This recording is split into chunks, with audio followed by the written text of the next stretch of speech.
You are most welcome friends, I am Bani and you are hearing मेरी फसक। तो जो फसक आपके साथ साझा कर रहा हूँ ये है कि भारत की राजधानी दिल्ली में सोमवार की शाम लगभग 7 बजने वाले थे। लोग अपने काम से घरों को वापस जा रहे थे, तो अचानक लगभग 7 बजे के आसपास एक कार में विस्फोट हुआ।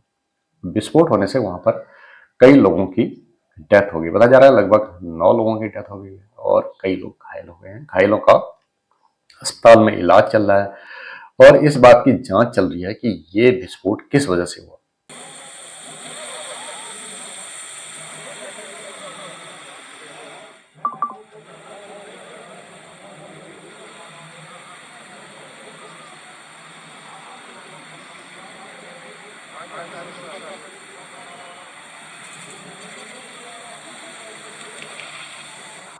अगर ये आतंकवादी घटना है तो इसकी सर्वत्र निंदा की जानी चाहिए, लेकिन निंदा से ही काम नहीं चलेगा, क्योंकि आतंकवादी घटनाएं तो हमारे देश में बार बार होती है और पाकिस्तान का बहुत बड़ा हाथ होता है हमारे देश में आतंकवादी घटनाओं को अंजाम देने में। पुलवामा में जो आतंकवादी घटना हुई थी उसकी एक पाकिस्तान स्थित आतंकवादी संगठन ने जिम्मेदारी ली थी। उसके बाद भारत ने पाकिस्तान स्थित आतंकवादी संगठनों पर, आतंकवादी ठिकानों पर हमला किया था। कई आतंकवादी मारे गए थे। पाकिस्तान ने आतंकवादियों का साथ दिया था। आतंकवादियों की तरफ से पाकिस्तान ने भारत पर जवाबी हमला किया, तो भारत ने भी पाकिस्तान पर जवाबी हमला किया। तो इससे जो आतंकवादी संगठन है वो बौखलाए हुए हैं। वे भारत को अस्थिर करना चाहते हैं, क्योंकि उनका देश खुद अस्थिर चल रहा है। पाकिस्तान की आर्थिक स्थिति बहुत खराब चल रही है। वहां पाक अधिकृत कश्मीर में रोटी और बिजली के दाम इतने ज्यादा हो गए कि वहां के लोग धरना प्रदर्शन कर रहे हैं, विरोध कर रहे हैं। तो पाकिस्तान एक ऐसा देश है जो आतंकी देश के रूप में पूरी दुनिया में बदनाम है और अपनी घटना हरकतों से बाज नहीं आता। तो जो दिल्ली में रेड फोर्ट के पास बम विस्फोट हुआ है, हो सकता है ये आतंकवादी घटना हो। अभी जांच चल रही है, जांच के बाद पता चलेगा व्हाट इट इज एग्जैक्टली। तो हमारे देश भारत में हर समुदाय के लोग रहते हैं, हिंदू, मुस्लिम, सिख, ईसाई, जैन, क्रिश्चियन, पारसी। क्या ये सभी धर्मों के लोग एक साथ मिलजुल कर नहीं रह सकते हैं?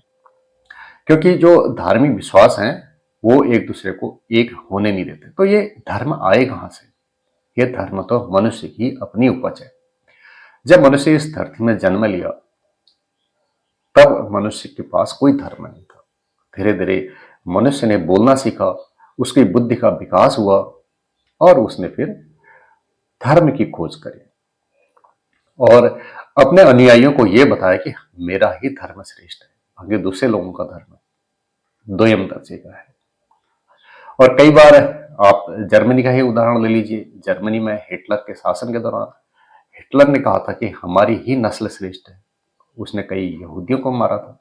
तो यहूदियों को इस दुनिया में सबसे ज्यादा प्रताड़ना का, घृणा का शिकार होना पड़ा। समुद्र के बीच है मालदीव नाम का एक छोटा सा देश है, टापुओं का देश है। मालदीव ने भी इसराइल को अपना दुश्मन देश घोषित कर रखा है, जबकि मालदीव बहुत दूर है, इसराइल बहुत दूर है, इनके बीच कोई सीमा भी नहीं लगती है।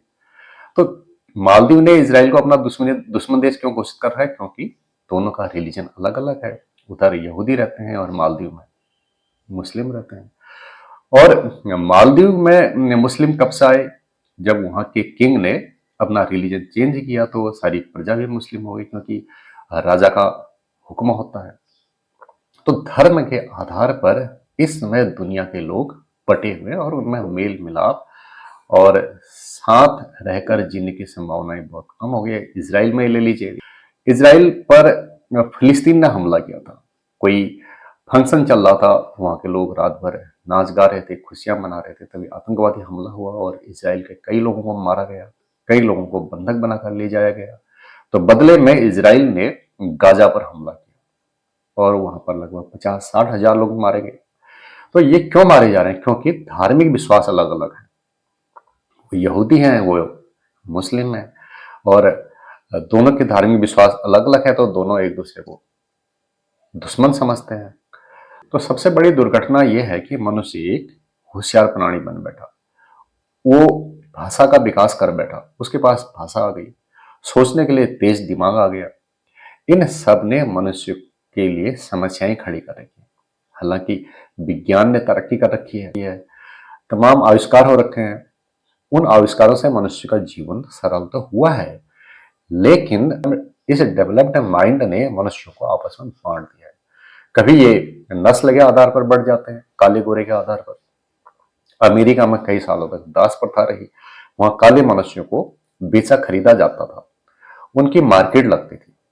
अब्राहम लिंकन तो कहते थे कि अमेरिका में कुछ लोगों के पास काले लोगों का गोदाम था, बेचे जाते थे। कभी तो ये मनुष्य नस्ल के आधार पर लड़ा, रंग के आधार पर, और कभी धर्म के आधार पर, और कभी जाति के आधार पर भी एक दूसरे के साथ नफरत की।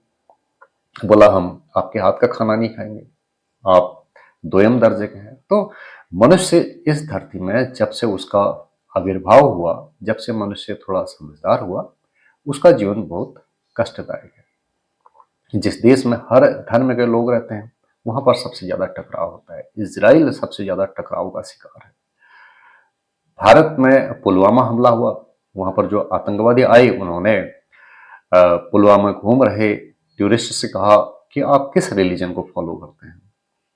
उन्होंने कहा कि झूठ मत बोलो, प्रमाण दिखाओ आप किस रिलीजन के हैं। जब उन्हें लगा कि ये हिंदू रिलीजन के हैं, तो उनको रिलीजन के आधार पर मार दिया। तो अक्सर कई लोग कहते हैं कि आतंकी का कोई धर्म नहीं होता, नहीं होता है। उस आतंकी का धर्म नहीं होता है जो आतंकी धर्म देखकर नहीं मारता है। अगर वो धर्म देखकर मार रहा है तो भाई उस आतंकी का धर्म है। तो पिछले 10 नवंबर की बात है, पुलिस ने दिल्ली के नजदीक फरीदाबाद में आतंकियों के कब्जे से 360 किलो विस्फोटक बरामद किया। उनके लॉकर से AK-47 राइफल बरामद की। तो इस घटना में शामिल एक डॉक्टर को बताया जा रहा है। डॉक्टर इलाज करने के बजाय आतंकी साजिश को अंजाम देने में व्यस्त था।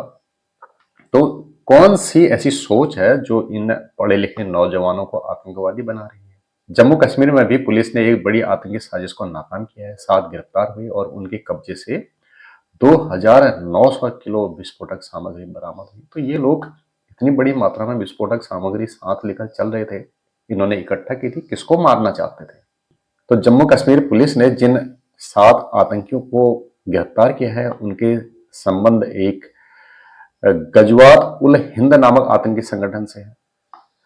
अभी कुछ दिन पहले ही जम्मू कश्मीर में एक डॉक्टर जैसे मोहम्मद के पर्चे लगाते हुए पकड़ा गया था। पढ़े लिखे लोग, एजुकेटेड लोग, why they are getting involved in terrorist activities? तो ऐसा नहीं होना चाहिए। तो कौन सी सोच हमारे देश के नागरिकों को, पढ़े लिखे युवकों को आतंकवादी बना रही है? अनपढ़ लोगों को 1 मिनट के लिए मान लेते हैं, उनका ब्रेन वॉश करना बहुत सरल होता है, आसान होता है, वे विश्वास कर लेते हैं, उनको बरगलाना आसान होता है। लेकिन जो ये पढ़े लिखे हैं, डॉक्टर्स हैं, इंजीनियर्स हैं, दूसरे हाईली क्वालिफाइड लोग हैं, ये लोग अगर आतंकवादी साजिशों का अंजाम देने लगे तो भाई कुछ न कुछ खतरा है। तो हमारे देश भारत में अलग अलग धार्मिक समुदाय के लोग रहते हैं। एक समुदाय के लोग दूसरे समुदाय के अगर जानी दुश्मन बन गए तो फिर धरती में जीना बहुत कठिन हो जाएगा, टफ हो जाएगा। यूरोप में फिनलैंड, डेनमार्क और नॉर्वे नाम के 3 देश हैं। यहाँ पर आतंकवादी घटनाएं बहुत दुर्लभ होती हैं। कारण क्या है? इस देश में एक ही धार्मिक समूह के लोग रहते हैं। जब धार्मिक विश्वास एक होते हैं तो धर्म को लेकर के झगड़े कम होते हैं, आतंकवादी घटनाएं कम होती हैं। लेकिन वर्ष 2011 में नॉर्वे में भी आतंकवादी घटना हुई थी, 2015 में डेनमार्क में भी हुई थी और 2019 में फिनलैंड में भी हुई थी। और बताया जा रहा है कि इसमें कुछ इस्लामिस्ट टेररिस्ट थे जो इस्लाम से प्रभावित थे।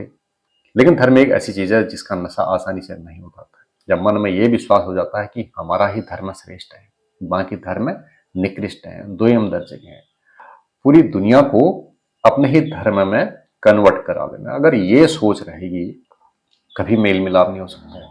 तो जिन डॉक्टर्स ने सोचा था कि वो आतंकवादी घटनाओं को अंजाम देंगे, समाज के दूसरे वर्ग के लोगों को थका देंगे, उनमें भय पैदा कर देंगे, वो अपनी आतंकी साजिश में कामयाब तो नहीं हो पाए।